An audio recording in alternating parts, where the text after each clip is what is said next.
राधे राधे भक्तों। ओम नमो भगवते वासुदेवाय नमः। आप सभी का स्वागत है आपके अपने चैनल भक्ति अमृत धाम में। सुनिए बृहस्पति यानी गुरुवार व्रत की संपूर्ण कथा। उससे पहले जानिए देवगुरु बृहस्पति के बारे में। बृहस्पति देव को सभी देवी देवताओं का गुरु माना जाता है, जो भी किसी भी व्यक्ति को ज्ञान और सौभाग्य का वरदान प्राप्त करते हैं। ऐसी मान्यता है, अगर किसी व्यक्ति पर देवगुरु बृहस्पति की कृपा हो जाए तो उसे जीवन में फिर किसी प्रकार की भी सुख की कोई कमी नहीं रहती। पुराणों में बृहस्पति देव को महर्षि अंगिरा का पुत्र बताया गया है। मान्यता है कि जब महर्षि अंगिरा की पत्नी को बहुत समय तक कोई संतान नहीं हुई, तब उन्होंने भगवान ब्रह्मा जी से प्रार्थना की।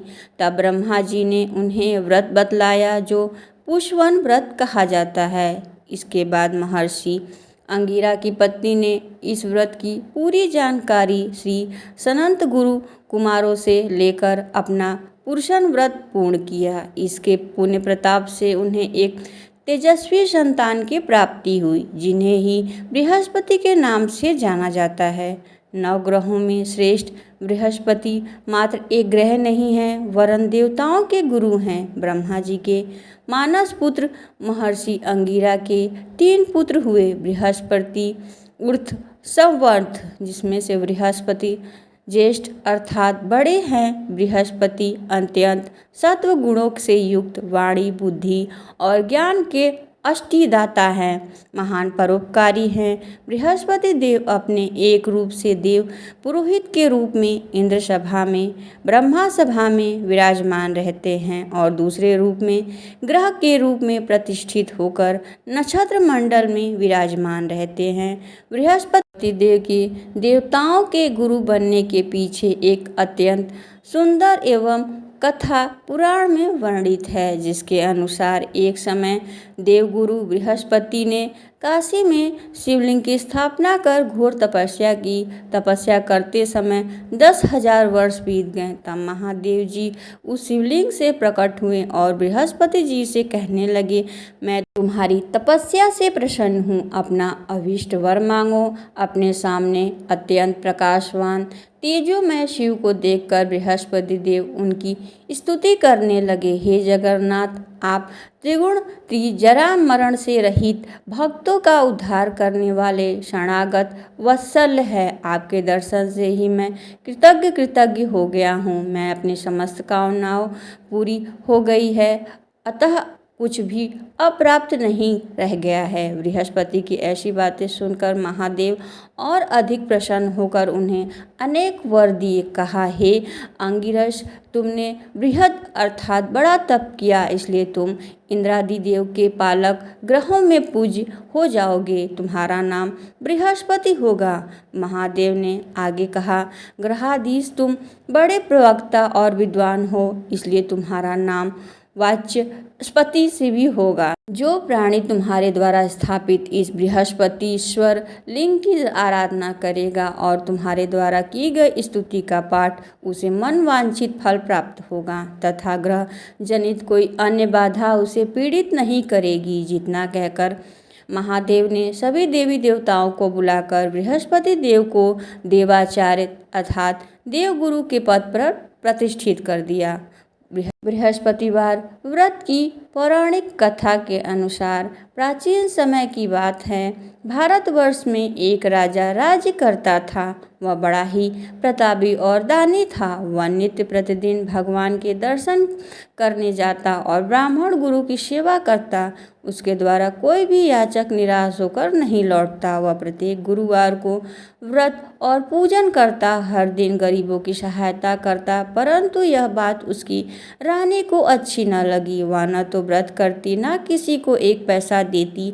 राजा भी ऐसा करते थे तो उन्हें भी मना करती थी। एक समय की बात है, राजा शिकार खेलने वन को चले गए। घर पर रानी और दासी थी। उसी समय गुरु बृहस्पति देव साधु का रूप धारण करके राजा के दरवाजे पर भिक्षा मांगने आए। साधु ने रानी से भिक्षा मांगी तो कहने लगे, हे साधु महाराज, मैं इस दान पुण्य से तंग आ गई हूँ। इस तरह कार्य करने से मेरे तो पति ही बहुत हैं। अब ऐसी कृपा करे कि हमारा सारा धन नष्ट हो जाए और मैं आराम से रह सकूं।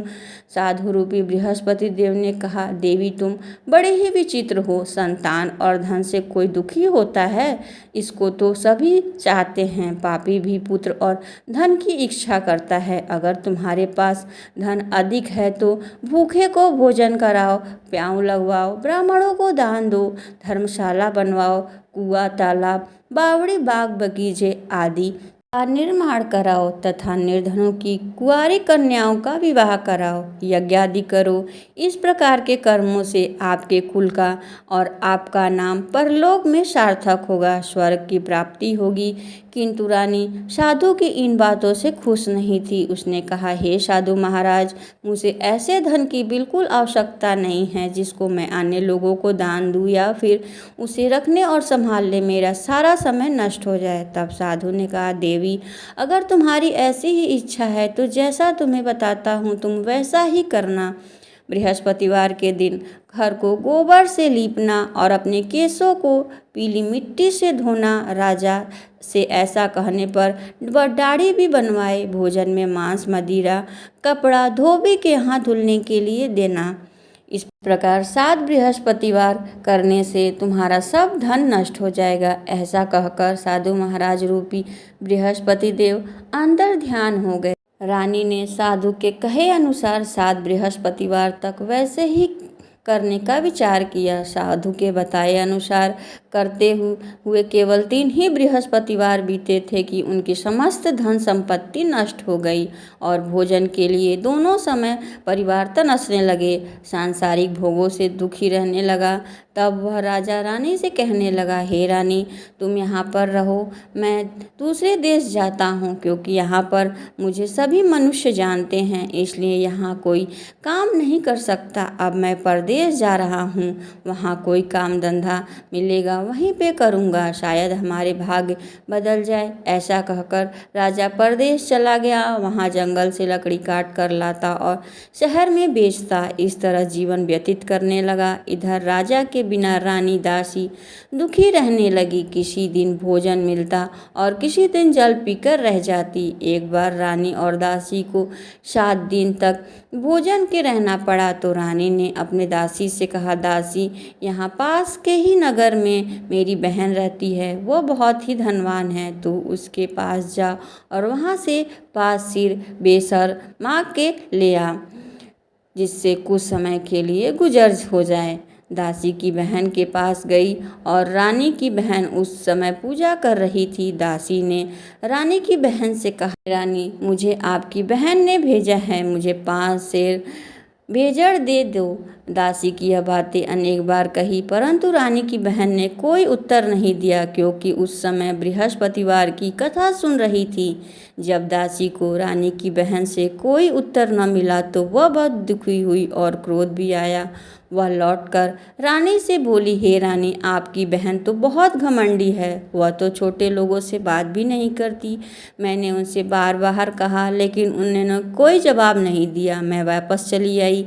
रानी बोली, हे दासी, इसमें उसका कोई दोष नहीं है। जब बुरे दिन आते हैं तब कोई सहारा नहीं देता है, अच्छे बुरे का पता विपत्ति में ही लगता है। अब तो ईश्वर की इच्छा होगी वही होगा, यह सब हमारे भाग्य का दोष है। उधर रानी की बहन ने सोचा, मेरी बहन की दासी आई थी, परंतु मैंने उससे बोला नहीं, इससे वह बहुत दुखी होगी। अतः कथा सुनकर भगवान विष्णु का पूजन समाप्त कर वह अपने बहन के घर गई और कहने लगी, हे बहन, मैं बृहस्पतिवार का व्रत कर रही थी, तुम्हारी दासी हमारे घर आई थी, परंतु जब तक कथा होती तब तक वह लोग ना उठते हैं और ना बोलते हैं, इसलिए मैं ना बोली।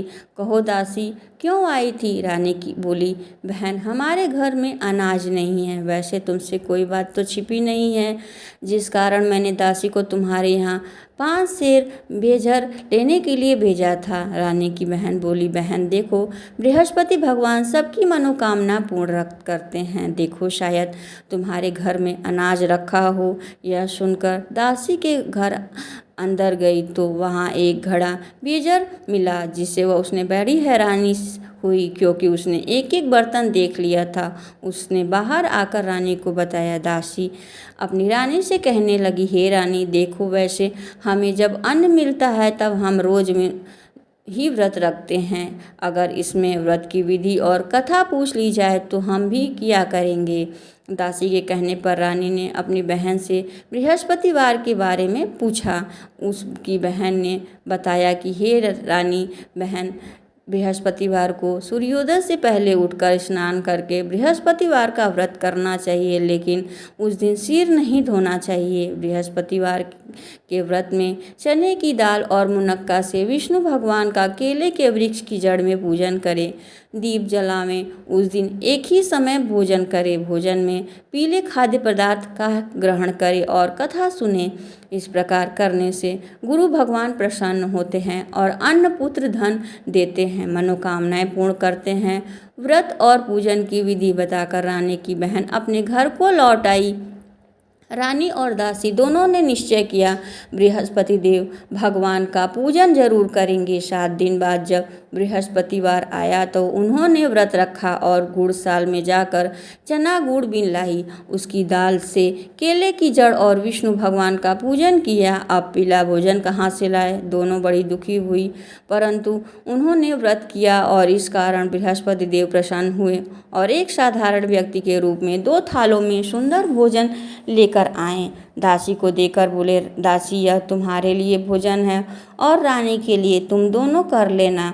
दासी भोजन पाकर बहुत प्रसन्न हुई और रानी से बोली, रानी जो भोजन कर लो। रानी को भोजन आने के बारे में कुछ नहीं पता था, इसलिए वह दासी से बोली, जाओ तुम ही भोजन कर लो, क्यों तुम व्यर्थ में हमारी हंसी उड़ाती हो। तब दासी बोली, रानी एक व्यक्ति भोजन दे के गया है। तब रानी कहने लगी, वो भोजन तेरे लिए ही दे के गया है, तू ही भोजन कर। दासी ने कहा, वह व्यक्ति हम दोनों के लिए 2 थालों में भोजन देकर गया है, इसलिए मैं और आप दोनों साथ में भोजन करेंगे। फिर दोनों ने गुरु भगवान को नमस्कार भोजन किया। इसके बाद वह प्रत्येक गुरुवार का व्रत और पूजन करने लगी। बृहस्पति भगवान की कृपा से उसके पास धन हो गया, परंतु रानी फिर कि पहले की तरह आलस्य करने लगी। तब दासी बोली, देखो रानी, तू पहले भी इस तरह से आलस्य करती थी। तुम्हारे पास धन रखने के में कष्ट होता था, इस कारण सभी धन नष्ट हो गया। अब गुरु भगवान की कृपा से धन मिल गया तो तुम फिर आलस्य करने लगी।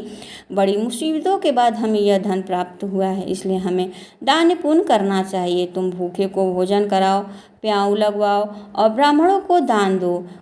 कुआं, तालाब, बावड़ी आदि का निर्माण करवाओ। मंदिर, पाठशाला बनाकर दान करो। कुंवारी कन्याओं का विवाह कराओ। धन को शुभ कार्यों में खर्च करो, जिससे तुम्हारे कुल का यश बढ़े और स्वर्ग को प्राप्त हो और पितर भी प्रसन्न हो। दासी की बात मानकर रानी ने इस प्रकार के कर्म करने प्रारंभ कर दिए, जिससे उसका यश फैलने लगा। एक दिन रानी और दासी आपस में विचार करने लगे कि न जाने राजा किस दशा में होंगे, उन्हें कोई खोज खबर नहीं है। उन्होंने बृहस्पति देव से प्रार्थना की। तब भगवान ने रात्रि में राजा को स्वप्न में कहा, हे राजा उठ, तेरी रानी तुझको याद करती है, अब अपने देश को वापस लौट जा। राजा प्रातःकाल उठकर जंगल से लकड़ी काटने के लिए जंगल की ओर चल पड़ा। जंगल से गुजरते हुए वह सोचने लगा कि रानी गलती से उसे कितने दुख भोगने पड़े। राजपाट सब खत्म हो गया और जंगल में आकर काटकर उसे बेचकर ही गुजारा करना पड़ रहा है। उसी समय उस जंगल में बृहस्पति देव एक साधु का रूप धारण करके आए और राजा के पास आकर बोले, लकड़हारे, तुम इस सुनसान जंगल में चिंता करके क्यों बैठे हो, मुझे बतलाओ। यह सुनकर राजा की आंखों में आंसू भर आया। साधु की वंदना करके वह बोला, हे प्रभु, आप सब कुछ जानने वाले हैं। ऐसा कहकर राजा ने साधु को अपनी संपूर्ण कथा सुना दी। महात्मा दयालु होते हैं। वे राजा से बोले, हे राजा, तुम्हारी पत्नी ने बृहस्पति देव के प्रति अपराध किया था, जिस कारण तुम्हारी यह दशा हुई है। अब तुम्हें किसी प्रकार की चिंता नहीं है। भगवान तुम्हें पहले से अधिक धन देंगे। देखो, तुम्हारी पत्नी ने बृहस्पतिवार का व्रत प्रारंभ कर दिया। अब तुम भी बृहस्पतिवार का व्रत करके चने की दाल और गुड़ जल के लोटे में डालकर केले के वृक्ष में पूजन करो। फिर कथा कहो, सुनो। भगवान तुम्हारी सभी मनोकामना पूर्ण करेंगे। साधु को प्रसन्न देखकर राजा बोला, हे प्रभु, मुझे लकड़ी बेचकर इतना पैसा नहीं मिलता जिससे भोजन करने के उपरांत कुछ बचा सकूं। मैं रात्रि में अपनी रानी को व्याकुल देखा है। मेरे पास कोई धन नहीं है जिससे समाचार जान सकूं। फिर बृहस्पति देव क्या कहानी कहूं, तो मुझे किसी बात का कुछ भी मालूम नहीं है। साधु ने कहा, हे राजा, तुम किस बात की चिंता कर रहे हो? बृहस्पतिवार के दिन तुम रोजाना की तरह लकड़ी देकर शहर जाओ और तुम्हें रोज से दुगना धन प्राप्त होगा, जिसे तुम भली भांति रोजाना भोजन कर पाओगे और बृहस्पति देव की पूजा का सामान भी ला सकोगे। बृहस्पतिवार की कथा इस प्रकार है। प्राचीन काल में एक बहुत ही निर्धन ब्राह्मण था। उसकी कोई संतान नहीं थी। वह नित्य पूजा पाठ करता था, परंतु उसकी पत्नी बहुत ही मलिनता के साथ रहती थी। वह तो न स्नान करती, न किसी देवता का पूजन करती। प्रातःकाल उठते ही सबसे पहले भोजन करती, बाद में कोई अन्य कार्य करती। ब्राह्मण देवता बहुत दुखी रहते थे। पत्नी को बहुत समझाते, किंतु कोई परिणाम नहीं निकलता। भगवान की कृपा से ब्राह्मण की पत्नी के गर्भ से एक की पत्नी के कन्या का उत्पन्न हुआ। वह कन्या अपने पिता के घर बड़ी होने लगी। वह बालिका प्रातः स्नान करके भगवान विष्णु का जप करती और बचपन से ही बृहस्पतिवार का व्रत करने लगी। पूजा पाठ कर स्कूल जाती तो अपनी मुट्ठी में जौ भर लेकर जाती और पाठशाला जाने के मार्ग में डाल देती। वहीं पे जौ सोने के हो जाते तो लौटते समय उसको बीन कर ले आती। एक दिन वह बालिका सूप में उस सोने की जौ को फटक रही थी और साफ कर रही थी। तभी उसकी माँ ने देख लिया और कहने लगी, हे बेटी, सोने की जौ को फटकने के लिए सोने का सूप भी होना चाहिए। दूसरे दिन गुरुवार था। उस कन्या ने व्रत रखा और बृहस्पति देव से प्रार्थना करके कहा, प्रभु, यदि मैंने सच्चे मन से आपकी पूजा की हो तो मुझे सोने का सूप दे दो। बृहस्पति देव ने उसकी प्रार्थना स्वीकार कर ली। रोजाना की तरह वह कन्या जौ फैलाती हुई पाठशाला चल पड़ी। पाठशाला से लौटकर वह जौ बीन रही थी तो बृहस्पति देव की कृपा से उसे सोने का सूप मिला। वह अपने घर ले आई और वो जौ साफ करने लगी, परंतु उसकी माँ का वही ढंग रहा। एक दिन की बात है, वह कन्या सोने के सूप में जौ साफ कर रही थी। उस समय उस नगर का राजकुमार वहां से होकर निकला। इस कन्या के रूप और सोने के सूप से जौ को साफ करते देखकर वह कन्या पर मोहित हो गया। राजमहल में आकर भोजन तथा जल त्याग कर उदास होकर लेट गया। राजा को जब राजकुमार द्वारा अन्न जल त्यागने का समाचार मिला तो वह अपने मंत्रियों के साथ अपने पुत्र के पास गया और बोला, हे बेटा, तुम्हें किस प्रकार का कष्ट है? किसी ने अपमान किया अथवा कोई और कारण है? मुझे बताओ, मैं वही करूँगा जिससे तुम्हें प्रसन्नता हो। तब राजकुमार ने अपने पिता से सारी बातें कही और बोला, मुझे आपकी कृपा से किसी बात का दुख नहीं है। किसी ने मेरा अपमान नहीं किया, परंतु मैं उस लड़की के साथ विवाह करना चाहता हूँ जो सोने के सूप में जौ साफ कर रही थी। यह सुनकर राजा आश्चर्य में पड़ गया और बोला, बेटा, इस तरह की कन्या का पता तुम ही लगाओ, मैं उसी से तुम्हारा विवाह अवश्य करवा दूंगा। राजकुमार ने राजा को उस लड़की के घर का पता बतलाया और मंत्री उस लड़की के घर गया और राजा का आदेश ब्राह्मण को सुनाया। कुछ दिन बाद ब्राह्मण की कन्या का विवाह राजकुमार के साथ संपन्न हो गया। घर के घर से जाते ही उस ब्राह्मण के देवता के घर में पहले की तरह गरीबी का वास हो गया। अब भोजन के लिए भी अन्न बड़ी मुश्किल से मिलता। एक दिन दुखी होकर ब्राह्मण अपनी पुत्री से मिलने गया। बेटी ने पिता की दुखी अवस्था को देखकर अपनी माँ का समाचार पूछा। ब्राह्मण देवता ने सभी हाल कह सुनाया। तब कन्या ने बहुत सारा धन देकर अपने पिता को विदा किया। इस तरह कन्या का कुछ समय सुखपूर्वक बीता, लेकिन कुछ दिन बाद फिर वही हाल रहा। ब्राह्मण फिर अपनी कन्या के पास गया और सभी हाल कहा तो कहने लगे कि पिताजी, अपनी माताजी को यहाँ लिवा आओ और मैं उन्हें विधि बता दूंगी, जिससे आपकी गरीबी दूर हो जाएगी। वह ब्राह्मण देवता अपनी पत्नी को साथ लेकर अपनी पुत्री के राजमहल पहुँचे तो पुत्री अपनी माँ को समझाने लगी, हे माँ, तुम प्रातःकाल उठकर प्रथम स्नान आदि करके भगवान विष्णु का पूजन करो तो सब दरिद्रता दूर हो जाएगी। परंतु उसकी माँ ने उसकी एक बात न सुनी और अपनी पुत्री का बचा जूठन खा लेती थी। एक दिन उसकी पुत्री को बहुत गुस्सा आया। उसने एक रात कोठरी से सारा सामान निकालकर उसमें अपनी माँ को बंद कर दिया। प्रातःकाल उसमें निकाला और स्नान आदि करा के पूजा पाठ करवाया तो उसकी माँ की बुद्धि ठीक हो गई। इसके बाद वह नियम से व्रत करती और व्रत के प्रभाव के पुण्य से उसकी माँ भी धनवान हो गई।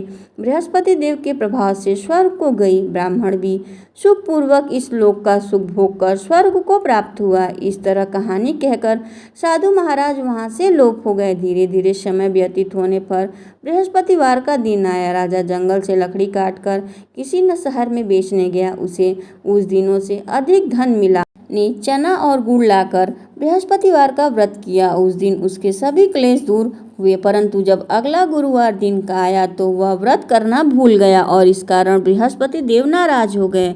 उस दिन उस नगर के राजा ने विशाल यज्ञ का आयोजन किया था और अपने समस्त राज्य में घोषणा करवाई थी कि कोई भी मनुष्य अपने घर में भोजन ना बनाए और आग भी न जलाए। समस्त जनता मेरे यहाँ आकर भोजन करे। इस आज्ञा को जो नहीं मानेगा उसको फांसी की सजा दी जाएगी। राजा के अनुसार राज्य के सभी निवासी राजा के भोज में सम्मिलित हुए, लेकिन लकड़हारा देर से पहुंचा, इसलिए राजा ने उसे अपने साथ महल में ले गए। जब राजा लकड़हारे को भोजन करा रहे थे तो रानी की दृष्टि उस खूंटी पर पड़ी जिस पर उसका हार लटका हुआ था। उस हार को पर लटका दिखाई नहीं दिया तो रानी को निश्चय हो गया कि मेरा हार उस लकड़हारे ने चुरा लिया है। उस समय सैनिक बुलवाकर उसको कैद खाने में डलवा दिया। जब लकड़हारे कारागार में पड़ा तो वह दुखी होकर विचार करने लगा, न जाने कौन से पूर्वजन्म के कार्य से मुझे यह सब दुख भोगने पड़ रहे हैं। उसी समय वह साधु को याद करने लगा जो जंगल में मिला था। तत्काल बृहस्पति देव साधु के रूप में प्रकट हो गए और उसकी दशा को देखकर कहने लगे, अरे मूर्ख, तूने बृहस्पति देव की कथा नहीं कही जिस कारण तुम्हें यह दुख प्राप्त हुआ है। अब चिंता मत कर, बृहस्पतिवार के दिन दरवाजे पर तुम्हें 4 पैसे पड़े मिलेंगे। उसे तू बृहस्पति देव की पूजा करना तो तेरे सभी कष्ट दूर हो जाएंगे। अगले दिन बृहस्पतिवार से उसे कारागार के द्वार पर 4 पैसे मिले। राजा ने पूजा का सामान मंगवाकर कथा कही और प्रसाद बांटा। उसी रात्रि में बृहस्पति देव ने उस नगर के राजा को स्वप्न में कहा, राजा, तू जिस आदमी को कारागार में बंद किया है वह निर्दोष है और वह राजा है, उसे छोड़ देना। रानी का हार पर लटका हुआ है, अगर तूने ऐसा नहीं किया तो मैं तेरे राज्य को नष्ट कर दूंगा। राजा प्रातःकाल उठा और खूंटी पर हार लटका देखकर लकड़हारे को बुलाकर क्षमा मांगी और राजा के योग्य सुंदर वस्त्र और आभूषण भेंट कर उसे विदा किया। गुरुदेव की आज्ञा के अनुसार राजा अब अपने नगर को चल दिया। राजा जब नगर के निकट पहुंचा, बड़ा ही आश्चर्य हुआ। नगर में पहले से अधिक बाग, तालाब, कुएं और बहुत सी धर्मशालाएं आदि बने हुए थे। राजा ने पूछा कि यह बाग किसका है और धर्मशाला? तब नगर के सब लोग कहने लगे, रानी और दासी द्वारा बनवाए गए। राजा को आश्चर्य हुआ और गुस्सा भी आया। जब रानी ने खबर सुनी कि राजा आ रहे हैं तो उन्होंने दासी से कहा, हे दासी, देख, राजा हमको कितनी बुरी हालत में छोड़ कर गए हैं। वह हमारी ऐसी हालत देखकर लौट न जाए, इसलिए तू दरवाजे पर खड़ी हो जा। राजा के अनुसार दासी दरवाजे पर खड़ी हो गई। जब राजा आए तो उन्होंने अपने साथ महल में लिवा आई। तब राजा ने क्रोध करके अपनी तलवार निकाली और पूछने लगे, बताओ यह धन तुम्हें कैसे प्राप्त हुआ है? तब रानी ने कहा, हमें ये सब धन बृहस्पतिवार के व्रत के प्रभाव से प्राप्त हुए हैं। राजा ने तब निश्चय किया कि 7 रोज बाद जो सभी बृहस्पति देव का पूजन करते हैं, परंतु मैं रोजाना 3 बार कथा कहूँगा और रोज व्रत किया करूँगा। अब हर समय राजा के दुपट्टे में चने की दाल बंधी रहती थी तथा 3 बार कथा कहता। एक दिन राजा ने विचार किया, चलो अपनी बहन के यहाँ हो आवे। इस तरह निश्चय कर राजा घोड़े पर सवार होकर अपनी बहन के यहाँ चल पड़ा। उसने देखा कि कुछ आदमी एक मुर्दे को लेकर जा रहे हैं। उसने रोककर राजा कहने लगे, अरे भाई, मेरी बृहस्पतिवार की कथा सुन लो। वे बोले, हमारा तो आदमी मर गया है और इसको अपनी कथा की पड़ी है। परंतु कुछ आदमी बोले, अच्छा कहो, हम तुम्हारी कथा अवश्य सुनेंगे। राजा ने दाल निकाली और कथा कहनी प्रारंभ कर दी। जब कथा आधी हुई तो वह मुर्दा हिलने लगा। जब कथा समाप्त हुई तो वह राम राम कह के मनुष्य खड़ा हो गया। राजा आगे बढ़ा। उसे चलते चलते शाम हो गई। अगले मार्ग पर उसे किसान खेत में हल चलाता मिला। राजा ने उससे बोला, अरे भैया, तुम मेरी कथा सुन लो। किसान बोला, जब तक मैं तेरी कथा सुनूंगा तब तक 4 हरया जोत लूंगा। जा अपनी कथा किसी और को सुनाना। राजा आगे चलने लगा। राजा के हटते ही बैल पछाड़ खाकर गिर गया और किसान के पेट में बहुत जोर से दर्द शुरू हो गई। उसी समय किसान की माँ रोटी लेकर आई। जब उसने देखा तो अपने पुत्र से हाल पूछा। बेटे ने सभी हाल बता दिया। बुढ़िया दौड़ी दौड़ी उस घुड़सवार के पास आई और उससे बोली, मैं तेरी कथा सुनूंगी, तू अपनी कथा मेरे खेत पर चल के कहना। राजा लौटकर खेत पर जाकर कथा कही, जिसको सुनते ही बैल खड़े हो गए और किसान के पेट का दर्द भी बंद हो गया। अब राजा अपनी बहन के घर पहुंचा और बहन ने भाई की खूब मेहमानी की। दूसरे दिन प्रातःकाल राजा जगा तो देखने लगा कि सब लोग भोजन कर रहे हैं। राजा अपनी बहन से पूछा कि ऐसा कोई मनुष्य है जिसने भोजन ना किया हो, जो मेरी बृहस्पतिवार की कथा सुन ले। तो बहन बोली, भैया, यह देश ऐसा ही है। पहले यहाँ लोग भोजन करते हैं, फिर बाद में कोई अन्य काम करते हैं। ऐसा कहकर बहन देखने को चली गई, परंतु उसे कोई ऐसा व्यक्ति नहीं मिला जिसने भोजन न किया हो। फिर वह कुम्हार के घर गई, जिसका लड़का बीमार था। उसे पता चला कि उसके यहाँ से 3 दिन से किसी ने भोजन नहीं किया। रानी ने अपने भाई की कथा सुनने के लिए कुम्हार के पास आकर कहा तो वह तैयार हो गया। राजा ने बृहस्पतिवार की कथा कही, जिसे सुनकर उसका लड़का ठीक हो गया। अब तो राजा की प्रशंसा होने लगी। एक दिन राजा ने अपनी बहन से कहा, हे बहन, अब मैं घर जाऊंगा, तुम भी तैयार हो जाओ। राजा की बहन ने अपनी सास से अपने भाई के साथ चलने की आज्ञा मांगी तो सास बोली, जा, परंतु लड़कों को साथ लेकर मत जाना, क्योंकि तेरे भाई को कोई संतान नहीं है। बहन ने भाई से कहा, हे भैया, मैं तो चलूंगी, परंतु कोई बालक नहीं जाएगा। राजा ने कहा, जब कोई बालक ही नहीं चलेगा तो तुम चलकर क्या करोगी। दुखी मन से राजा अपने नगर को लौट आया।